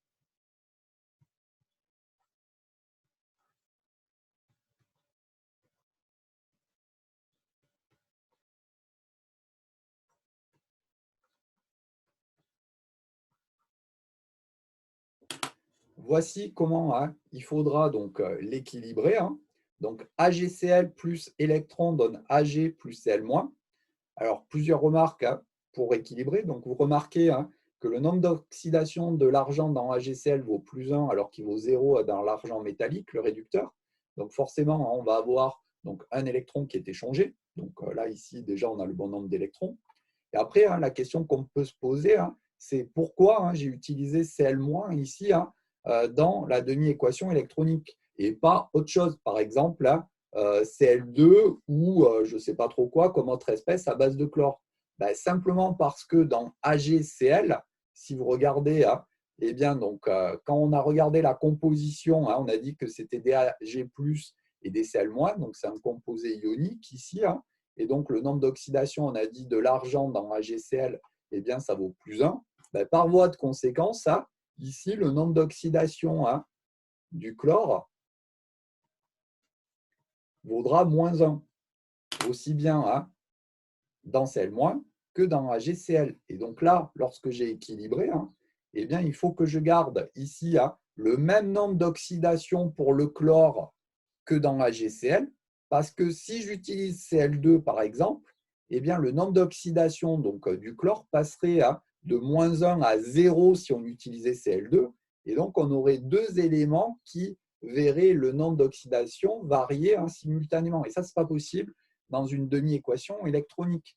Quand on s'intéresse à ce couple AgCl-Ag, eh bien, l'espèce chimique qui voit son nombre d'oxydation varier, c'est l'argent, et donc surtout au niveau du chlore, il faut avoir un nombre d'oxydation identique du point de vue du côté des réducteurs, des oxydants et des réducteurs, d'où l'utilisation de Cl-. Donc là, vous remarquez que cette demi-équation électronique-là, elle est un tout petit peu plus subtile d'un point de vue du contenu, même si en soi, les espèces chimiques qui sont mises en jeu elles sont relativement simples.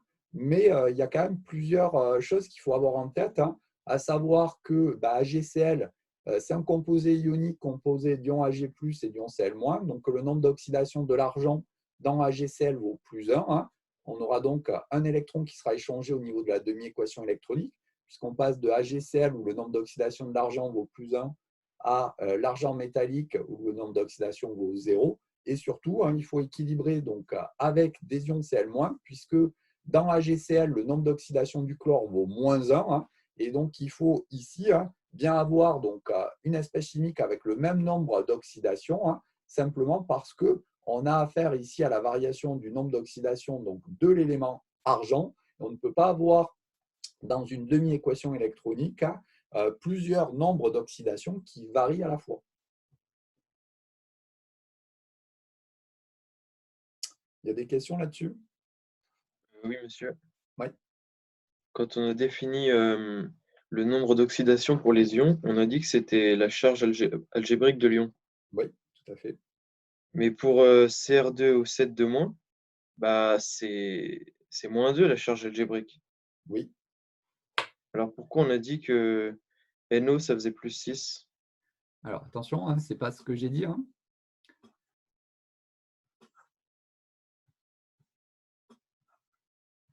Donc ici, hein, dans Cr2O7-2-, hein, on va avoir ici une espèce chimique, qui est une espèce ionique, hein, qui est constituée donc, de 2 atomes de chrome, de 7 atomes d'oxygène. Et donc, on va avoir ici 2 fois le nombre d'oxydation du chrome, plus 7 fois le nombre d'oxydation de l'oxygène, qui va être égal à -2. C'est ça qu'a dit la règle. Oui. Au niveau de l'oxygène, chaque oxygène est caractérisé par un nombre d'oxydation qui vaut -2. Et donc, on a 2 fois. On a donc 2 fois ici le nombre d'oxydation du chrome, -14 égale -2. Et donc, le nombre d'oxydation du chrome, qui vaut 14 - 2, 12, divisé par 2, qui vaut +6. Oui, d'accord. D'accord, mais c'est ce que j'ai dit hein, lorsque j'ai équilibré la demi-équation électronique. Hein, ce n'est pas si immédiat le résultat. Donc, de tête, la plupart du temps, hein, si l'espèce chimique, là, elle est un petit peu évoluée, hein, on n'y a pas accès directement. Il faut poser le calcul hein, pour pouvoir conclure correctement. Hein. Donc, si vous avez Cr2O7-2-, BRO3-, MnO4-2-, là, il faut prendre le temps hein, d'écrire et de détailler donc, le calcul correctement si vous ne voulez pas écrire n'importe quoi, parce que sinon, effectivement, on n'a pas le bon nombre d'oxydation. Mais ici, hein, le 2-, c'est la charge globale de la structure. Hein, et pour cela, il faut faire la somme des nombres d'oxydation de tous les éléments qui interviennent. En fait. Hein. D'accord, merci. Monsieur, Oui. dans le HgCl, du coup, on nous donnerait le nombre d'oxydation du Ag? Pas forcément. Donc, alors là, hein, ça peut paraître un petit peu difficile, hein, ce que j'ai dit ici pour l'instant pour AgCl. Après, hein, vous verrez qu'on aura quand même un dernier chapitre à faire hein, après l'oxydoréduction. Hein, c'est la précipitation où on ne va s'intéresser justement uniquement qu'à des composés de ce type-là. AgCl donne Ag+, plus Cl-, puis Ag2CrO4 qui donne 2Ag+, etc. Donc là, ça peut paraître un peu surprenant ce que je dis là, mais une fois qu'on aura fait donc, le chapitre sur la précipitation, hein, ça vous semblera naturel, quoi, j'ai envie de dire. Hein. Donc normalement, non, on ne vous le dira pas. Hein. Donc une fois qu'on aura fait le chapitre sur la précipitation, hein, ça vous parlera ce que je dis là. Donc là, hein, pour l'instant, je ne vais pas trop vous embêter sur ce type de couple-là. Hein. Mais vous verrez que bon, après la précipitation, hein, il n'y aura plus de soucis. Bien. D'autres questions? Oui, monsieur. J'ai- Pourquoi c'est égal à... Ah, vas-y. Vas-y. Pourquoi c'est égal à -2, là, le 2NO plus 7NO2O? Pourquoi c'est ce -2 là? Oui. Alors, simplement, parce que Cr2O7 c'est une espèce ionique. Et donc, quand on a un ion, la règle dit que la somme des nombres d'oxydation des atomes qui sont mis en jeu, donc ce que j'ai écrit ici, il y a 2 chromes et 7 oxygènes, c'est égal à la charge de l'édifice. Ça, vous ne pouvez pas le deviner, c'est la règle numéro 3 qu'on a évoquée. Donc, quand on a une espèce ionique, la somme des nombres d'oxydation est égale à la charge de l'édifice, moins 2. C'est la règle. Bon. Ok. Du coup, monsieur, moi, c'était pour les corps simples. Oui. Ag, c'est un corps simple. Et pourquoi tous les atomes ne sont pas des corps simples? Alors, parce que, attention, ce qu'on appelle un corps simple, c'est un corps pur simple, mais il faut que l'espèce chimique correspondante soit stable. Donc, quand on s'intéresse à des métaux, donc l'argent métallique, lui, il est stable sous la forme Ag. Donc, ça, on en reparlera en cristallographie dans la dernière partie du cours. Donc, on a donc un type de liaison particulier, mais c'est de l'argent métallique. Donc, si vous prenez de l'argent, du fer, du cuivre, c'est stable sous forme métallique, donc entre guillemets atomique. Alors, le terme atomique, il est mal choisi, c'est pour ça que je ne l'ai pas employé, mais c'est stable sous forme Ag, Fe, Cu. Par contre, si vous prenez de l'hydrogène, par exemple, eh bien, donc, l'hydrogène sous forme atomique, ce n'est pas stable du tout, puisqu'on a donc pour l'hydrogène une configuration électronique en 1s1, donc qui ne respecte pas la règle du duet, l'hydrogène. Donc, on va avoir en fait 2 atomes d'hydrogène qui vont mettre en commun leur électron célibataire pour donner donc la molécule de H2. C'est le corps simple qui, lui, est stable puisque, eh bien, donc on a ici l'ensemble donc des hydrogènes qui respectent la règle du duet, puisque je vous rappelle que dans une représentation de Lewis, le doublet qui est ici appartient aussi bien à l'atome d'hydrogène de gauche qu'à l'atome d'hydrogène de droite. Donc, au niveau de l'argent, du cuivre, du fer, vous allez me dire, eux, ils ne respectent pas la règle de l'octet pourtant. Alors, certes, mais la particularité pour ces éléments métalliques-là, c'est qu'en fait, ils appartiennent au bloc D, donc au bloc des métaux de transition. Et donc, quand une espèce chimique appartient justement à ce bloc des métaux de transition, on a dit c'est un peu le bazar parce que justement, il y a tout un tas d'exceptions et donc en particulier, eh bien, ils peuvent être stables sous forme métallique. Donc, c'est un type de liaison particulier qu'on décrira dans le cours de cristallographie à la fin de l'année. Mais voilà, c'est parce qu'ils appartiennent au bloc de transition. Mais un corps pur simple, gardez à l'esprit qu'il doit être stable. Et donc, si on s'intéresse, disons, à des éléments qui sont placés de manière classique dans le tableau périodique, dans le bloc S ou dans le bloc P, par exemple, eh bien là, il n'y a pas le choix. Ils vont avoir tendance à se lier les uns aux autres pour donner des espèces chimiques stables, H2 par exemple, ou O2, par la mise en commun d'électrons célibataires pour avoir donc une espèce chimique qui va bien respecter donc la règle ici de l'octet. D'accord. Okay. D'autres questions? Non? Alors, il ne reste pas beaucoup de temps, mais on va commencer donc, le chapitre sur les piles.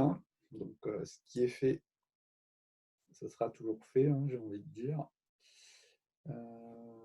Hop, c'est là. Voilà. Alors, au niveau des piles, en fait, ça, c'est des choses que vous avez vues au lycée également. Donc, la toute première partie, encore une fois, donc, il n'y aura rien de nouveau sur cette partie-là. La petite nouveauté, c'est la partie grand 3. Donc, c'est l'expression en fait, de la formule de Nernst, autrement dit du potentiel d'oxydoréduction, qui permettra en fait d'exprimer de manière donc, quantitative la force électromotrice donc, de la pile. Et on va voir que ce potentiel de Nernst, c'est lui qui va être intéressant pour nous pour la suite, puisque c'est lui qui va permettre de faire, en fin de compte, tout un tas de calculs.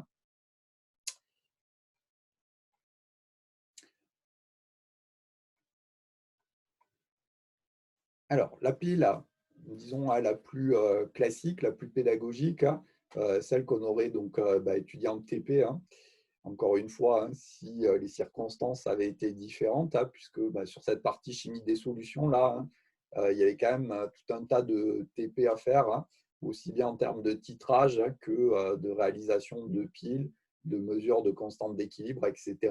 Bon, on va rester sur quelque chose pour le coup de plus théorique. Donc, remarquez bien, c'est ce que j'ai commencé à dire en introduction sur les chapitres d'oxydoréduction, là, c'est que quand on constitue une pile, on a donc ici deux milieux qui sont physiquement séparés. Donc ici, vous avez donc un premier récipient qui va contenir le premier couple d'oxydoréduction qui est mis en jeu, le couple Cu2 plus Cu au niveau de la pile Daniel. Donc le couple va être constitué d'une espèce qui est en solution. Donc ici, ça va être notre oxydant, Cu2+. Alors en fait, une solution, c'est électriquement neutre. On va donc avoir une solution de sulfate de cuivre, Cu2+, SO4 Et dans cette solution d'ion cuivre 2, Cu2+, va plonger un morceau de cuivre solide. Ça va être le réducteur de notre couple. Donc ça, c'est la première demi-pile. Vous avez ensuite la deuxième demi-pile qui se trouve dans un récipient différent, dans laquelle on va avoir encore une fois une solution électrolytique qui va donc contenir des ions Zn2+, cette fois-ci, avec donc la solution étant neutre, donc des ions SO4 également. Et puis, donc, dans cette solution qui contient l'oxydant Zn2+, vient plonger donc, le réducteur, à savoir le zinc métallique. Bien, si on veut que la pile fonctionne, il faut plusieurs choses. Donc, il faut un pont salin, on va rappeler l'utilité juste après. Et ensuite, on a un milieu extérieur ici par lequel vont transiter donc, les électrons.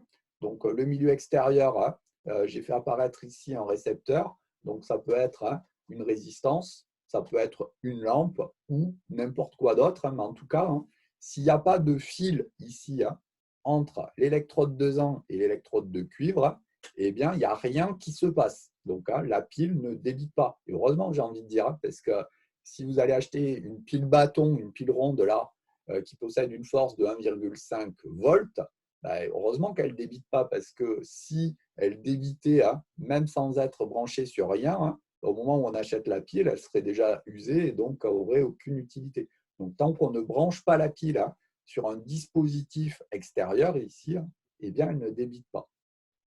Bien, les observations expérimentales au niveau de la pile permettent de mettre en œuvre plusieurs choses. Donc déjà, on remarque qu'il y a un courant qui va circuler de l'électrode de cuivre vers l'électrode de zinc. Donc ça, on peut facilement s'en rendre compte si on met par exemple un ampèremètre dans le circuit avec le sens de circulation de l'intensité qui va du cuivre de la cathode vers l'anode, l'électrode de zinc. Donc, je vous rappelle que l'intensité, c'est une grandeur physique qui nous permet ensuite de faire des petits calculs, mais les charges à proprement parler qui, elles, vont circuler sont des électrons. On avait dit qu'à partir du moment où on connaît le sens de l'intensité, on connaît également le sens de déplacement des porteurs de charge, puisque les électrons vont aller dans le sens opposé. Donc là, en l'occurrence, ils vont aller ici de l'électrode de zinc vers l'électrode de cuivre. Quand la pile fonctionne ici, ce qu'on peut observer expérimentalement également, c'est que l'électrode de cuivre va avoir sa taille augmentée. Autrement dit, qu'on va avoir des dépôts de cuivre ici qui vont se former sur les bords ici de l'électrode. Et au contraire, on va avoir l'électrode de zinc qui va se consommer. Autrement dit, des trous entre guillemets vont apparaître au fur et à mesure que la pile va fonctionner. Et donc ça, on peut l'interpréter assez facilement en termes d'oxydoréduction. Donc au niveau de l'électrode de cuivre, qu'on va appeler la cathode, on va avoir la réduction suivante, où des ions Cu2+ vont donner du cuivre solide. Donc on va dire qu'il y a réduction cathodique au niveau de la borne plus de la pile, alors qu'au niveau de la borne moins de la pile, on va avoir au contraire une oxydation anodique, puisque la lame de zinc va être consommée pour former des ions Zn2+. Et donc ça, c'est quelque chose qui est commun à toutes les piles. Donc la cathode, c'est la borne plus et on a une réduction. L'anode, c'est la borne moins et on a une oxydation. Donc ça, c'est quelque chose qu'il faut connaître. Je vous ai écrit ici ce qui se passe en termes de demi-équation électronique. Alors après, c'est un peu toujours les mêmes remarques. Bon, ici, j'ai mis une flèche, mais j'aurais pu mettre égal pour plus de cohérence là, avec les demi-équations électroniques qu'on avait écrites dans le chapitre précédent. Pareil pour la réaction redox qui est ici. Donc, on peut mettre égal, ça ne change pas grand-chose. On a ici le bilan du fonctionnement de la pile, à savoir donc le réducteur Zn va réagir avec l'oxydant Cu2+, pour donner l'oxydant et le réducteur conjugués. Et donc pour finir sur cette pile, ce que l'on peut donner, c'est la représentation symbolique de la pile qui est ici. Donc si on a le choix, on met plutôt la borne plus à droite et la borne moins à gauche. Donc vous remarquez que sur la partie centrale ici, il y a 2 traits verticaux. Donc ça va modéliser le pont salin, dont je vais rappeler l'utilité juste après. Et puis ensuite, dans la partie qui est ici, on met donc les espèces ioniques qui sont mises en jeu du point de vue de la cathode, à savoir les ions Cu2+, les ions SO4-. On fait la même chose sur le côté gauche. On met donc les espèces ioniques qui sont mises en jeu du point de vue ici de notre anode. Et enfin, après avoir mis un trait ici, on indique l'électrode associée à chacune des demi-piles. Ce qu'on appelle l'électrode, en fait, c'est ce qui permet de relier la demi-pile au circuit extérieur. Et donc, vous remarquez que sur la pile Daniel, eh bien, ce sont directement les électrodes de zinc et les électrodes de cuivre qui permettent de relier la demi-pile au circuit extérieur. D'où la représentation symbolique qui se trouve à ce niveau-là. Alors, ce qui peut parfois arriver, c'est que lorsqu'on s'intéresse à une demi-pile, donc c'est par exemple le schéma là que je suis en train de montrer, les 2 espèces chimiques, l'oxydant et le réducteur, sont tous les 2 en solution. Donc, c'est par exemple si on constitue une demi-pile avec le couple Fe3+, Fe2+. Bon, on a dit que pour fonctionner, la demi-pile devait pouvoir transférer des électrons au circuit extérieur. Donc, vu que là, le réducteur en particulier, Fe2+, est en solution également, vous remarquez que contrairement au cas de la pile Daniel, avec une demi-pile constituée par ce couple-là, on n'a pas d'électrode dans le milieu. Et donc, on est obligé de rajouter au niveau du récipient un métal inerte d'un point de vue de l'oxydoréduction, du platine par exemple, pour permettre le transfert d'électrons. Et donc à ce moment-là, ce que l'on appellera électrode, ça sera le morceau de platine ici qui vient plonger en fait dans la demi-pile qui se trouve à ce niveau-là. Donc l'électrode à proprement parler, c'est le métal qui permet le transfert d'électrons au milieu extérieur. Donc le métal, ça peut être le réducteur du couple. C'est le cas, par exemple, sur l'exemple de la pile Daniel, où lorsque les 2 espèces chimiques sont en solution, comme c'est le cas ici, on est obligé d'utiliser un métal inerte qui permettra de faire ce transfert d'électrons. Bien, une petite remarque pour finir, et puis je m'arrêterai là. Donc, je vous rappelle l'utilité du pont salin. Donc, si je reprends un peu le fonctionnement ici de la pile Daniel, donc, si je me place du côté de la cathode, par exemple, là, on a dit que les ions Cu2+ allaient être consommés pour former en fait du cuivre métallique. Et donc, au niveau de la solution électrolytique qui se trouve au niveau de la cathode, qui est ici, vous remarquez que l'on va avoir un défaut de charge positive dans cette solution électrolytique, puisqu'au fur et à mesure que la pile va fonctionner, des ions Cu2+ vont être consommés. Une solution étant alors je ne vais pas y arriver à le dire, devant être électriquement neutre, il faut qu'on ait autant de charges positives que de charges négatives en fait, dans cette solution électrolytique. Et donc, s'il y a des ions Cu2+ qui disparaissent, il faut que l'on ait un apport d'ions positifs quelque part. Et donc, c'est le pont salaire qui assure en fait cet apport et surtout la conservation de la charge. Donc, ici, au niveau du pont salaire, on a en général une solution électrolytique qui est neutre d'un point de vue oxydoréduction. Hein. Donc, on a des ions K+, et des ions Cl- ici qui ne vont pas participer à la réaction d'oxydoréduction. Et donc, on va avoir ici des ions K+, qui vont migrer dans la solution électrolytique de la cathode pour venir combler en fait le manque d'ions positifs que l'on a lié à la consommation des ions Cu2+. Alors, en fait, il n'y a pas simplement des ions K+, qui vont migrer dans la solution. On peut avoir aussi par capillarité des ions SO4 qui passent dans le pont salin, toujours pareil, pour assurer cette conservation de la charge. Et de l'autre côté, c'est exactement la même chose, à la seule différence qu'on a oxydation au niveau de l'anode, et donc la solution elle va devenir de plus en plus positive ici, puisqu'elle va produire des ions Zn2+. Et donc là, pour assurer l'électroneutralité de la solution, on va avoir des ions Cl- du pont salin qui vont pouvoir passer en solution pour ajouter des charges négatives dans la solution électrolytique, ou également donc, des ions Zn2+, qui peuvent migrer par capillarité ici dans le pont salin pour assurer donc l'électroneutralité de ces solutions. Et donc ça, c'est le rôle du pont salin, c'est de fermer le circuit par migration d'ions pour assurer l'électroneutralité des solutions.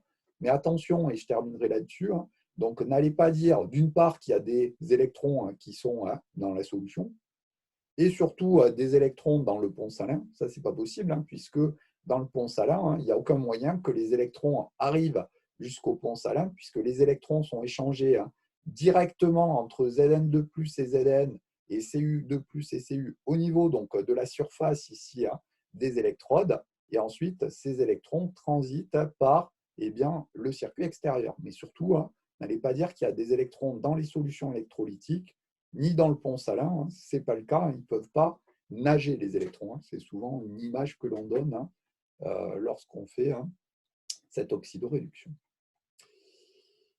Bien, donc voici pour cette partie introductive sur les piles. Donc si vous avez quelques questions pour terminer.